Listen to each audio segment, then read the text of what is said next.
À 58 ans, Michel Potvin est l'un des 3 derniers agriculteurs en activité à Chelles. Un métier qu'il exerce avec passion, mais aussi avec de plus en plus de difficultés.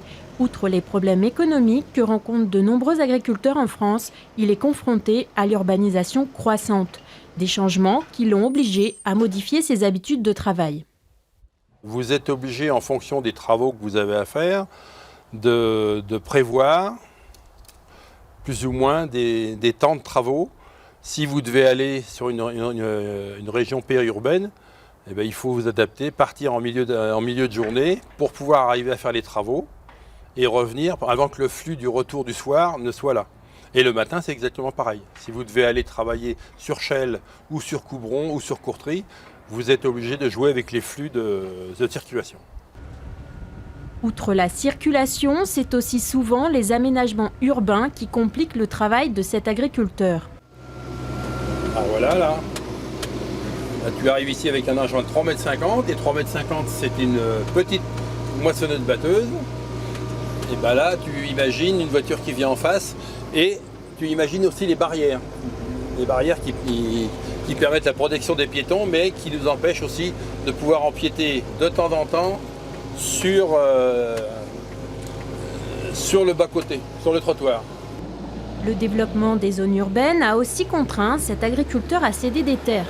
Si vous voulez, schématiquement, en 1999, j'ai cédé 10 hectares, à la fois sur Chelles pour une zone d'activité, il y a un logement social, des logements sociaux.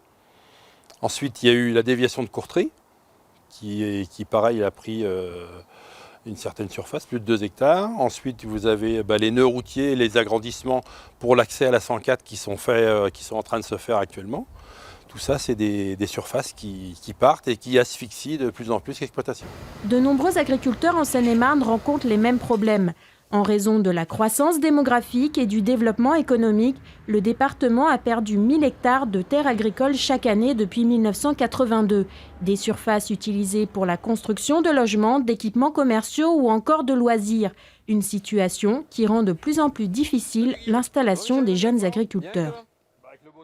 Quand on se rencontre entre jeunes agriculteurs, c'est vraiment le premier élément qui vient à la bouche des jeunes, c'est nous n'avons pas de surface pour nous installer.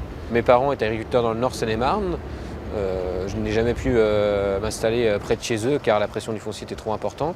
Donc c'est pour ça que j'ai fait le choix de partir un peu plus loin, donc dans le sud Seine-et-Marne, à une centaine de kilomètres près de Nemours, de manière à essayer de trouver des terres disponibles. C'est la seule opportunité que j'ai trouvée. Et si j'ai fait le choix de m'installer, c'est parce que je crois encore au métier d'agriculteur. Je ne considère pas que c'est un métier en voie de disparition, mais c'est un métier qui a des contraintes nouvelles et spécifiques à notre département. Le nombre de surfaces agricoles devrait encore diminuer. De nombreux projets d'aménagement en Seine-et-Marne sont déjà prévus.